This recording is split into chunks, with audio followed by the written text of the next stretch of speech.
how you all doing? I promised myself that I could just stop talking about LIV and get on with it, you know? Like, we've all had enough, right? Enough's enough. But the latest developments of this whole thing have just gone beyond the pale. So the PGA Tour have a thing called PIP, which is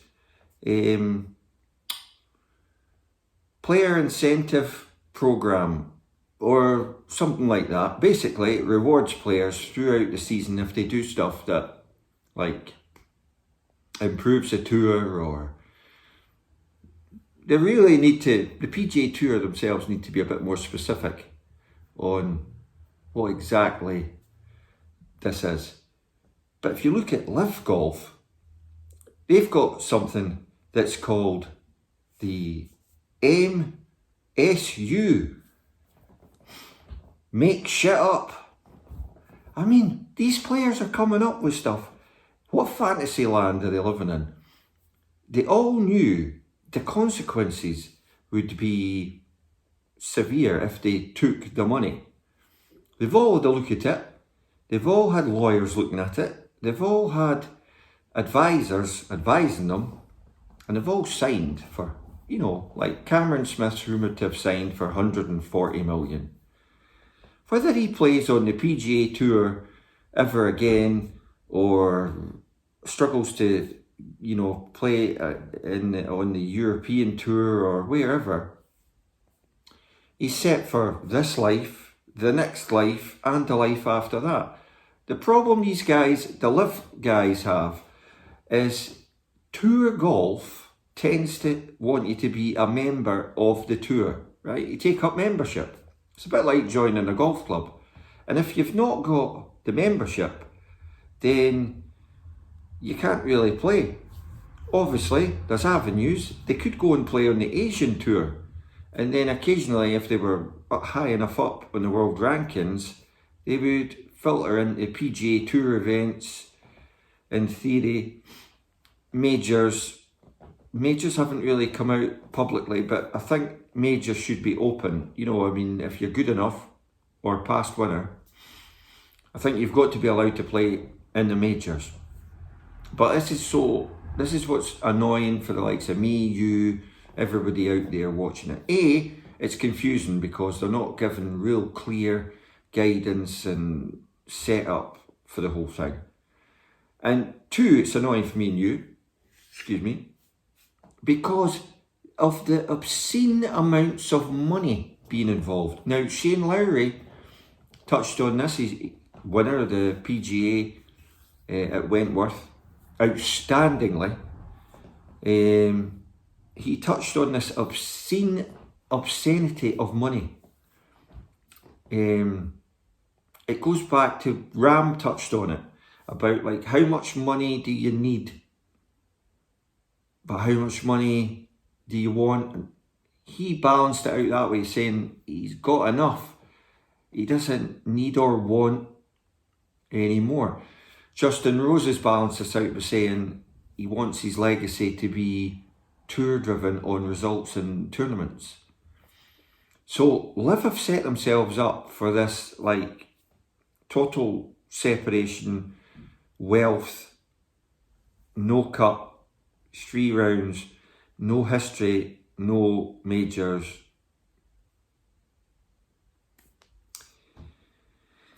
Exhibition golf, some have said it's a closed shop, it's a limited field. And by the way, since LIV started, the original first event, 19 plus players have been dumped by them.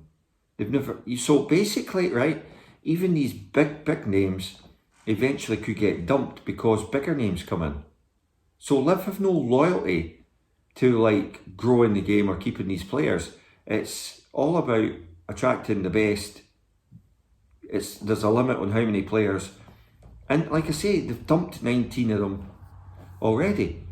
Those 19, I think 11 of them have gone back to playing on the tour, or attempting to qualify to play on the tour, back to the DP tour as well. So, you know, never say never, but the likes of Westwood, Poulter, they could find themselves, who's to know? They're a rule unto themselves because of the big money. Basically, they own you, right? And that is a facilitating factor that comes through over it. The other thing that's come out in the news is obviously Phil and all the rest of them are now considering, well, maybe I'll take my name out of that legal action thing, because they've worked out all these clauses in the contracts and everything has to be put forward in front of the adjudicating judge, which then becomes like public. And obviously some of these contracts are, well, let's just say less than agreeable, or to some may seem like something that, you know, makes the PGA Tour look like a holiday camp, you know, like commitments and timings and events and what you've got to do. The whole thing is just one mess just now. And like, I did say to myself, you know, I don't think I should cover LIV and the PGA Tour. And Rory, I've got to say this about Rory McIlroy, right? He's the player representative for the PGA Tour. It's not like what folk are spinning, oh, it's Rory's tour now, is it? No, I mean, he's nominated and he's on the board of players. So he's got to stand up and ask and answer questions and take players coming to him and saying, well, what about this, Rory? I can't. He's like mediating between the players and the PGA Tour. So like folk getting on the back of Rory saying, oh, he's doing this, he's doing that. That's wrong as well, because he's man enough to actually put himself in that position. A lot of players would like run a mile and, oh, I'm not wanting any responsibility of that. There's plenty of folk at golf clubs that like walk away from committees and stuff because they can't handle the whole, the job itself seems good on paper, but then when you walk back from the job and you're out on the course, think about Rory, hundreds of folk approaching you. What about this? What about that? What about the next thing? You didn't get a minute's peace. So you've got to say Rory is doing a good job, and Shane Lowry and the likes of that, they're not picking sides, but they're just stating the obvious that seemingly people are struggling with. Like, you know, oh yeah, take as much money as you can and then don't feel bad about it and don't question where the money's coming from and all these like questions, morality questions. I mean, the ultimate one's Paul Casey, Amnesty International for years, and then signs for LIV, says things are getting better. I think what everyone wants is like a balance, but I think at the end of the day, if you're not a member of a tour and you sign up for another tour and you're not happy with the consequences because, oh, I can't play in the President's Cup now, oh, I was really looking forward to that, I can't believe it, I can't play in the Ryder Cup now. But you knew that if you weren't a tour member, you know, what they're saying is, you can't be a member of both at the moment. And you joined LIV, 90% of them all said, well, I'm joining LIV to play less golf, have more time with my family, have more money, more cars, more boats, more houses, and a private jet. No, but they didn't say that. But you get the general gist. It was, I play less golf and spend more time with more time with my family. It's key. Now they're talking about, oh, I'm really missing all these PGA Tour events, so I can't believe I can't play in the Presidents. I can't believe I can't play in the Ryder Cup, and oh, I just can't believe I just can't go where I want to go anymore because I've been banned and not a member of tours. And you're like, you knew this before you signed on the line to take the money. Now, there's Bryson, right? He's putting all his money in Dallas and trying to reinvest it in Dallas and make a golf sports super like range and maybe mini 9-hole course, chip and putt, and just golf excellent centre. So what Bryson's trying to do is double money wash, sports wash, kinda. So like everybody's down on them because they're taking Saudi Arabian money, and it's like blood money and where's it all come from, the human rights issues, right? And Bryson is obviously, he's a well-read man. He's clever.